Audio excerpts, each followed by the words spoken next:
ಆಕಾಶ ಗಡಿಯ ದಾಟಿ ತಂದಾನೋ ಬೆಳಕು ಕೋಟಿ, ಭೂಮಿ ಕುಲಕ್ಕೆ ಕೇಳದೇನೆ ಜೀವ ಕೊಟ್ಟಂತೆ.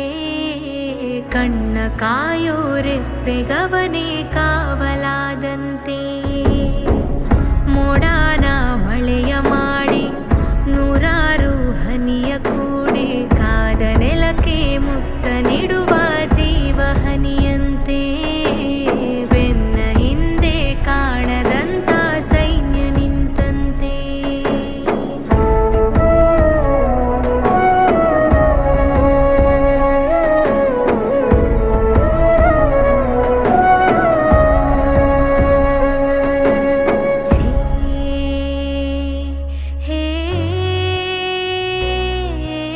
ಖಡ್ಗ ಇವನಂತೆ, ಕಡು ಕೋಪ ಅವನಂತೆ. ಇವನು ಕಿಂಕರ ಅವ ಭಯಂಕರ, ಕಲಹ ಕದನಾನೆ. ಶಕ್ತಿ ಇವನು, ಸೈನ್ಯ ಅವನು, ಎದುರು ನಿಂತರೆ ಸಮರವೇ.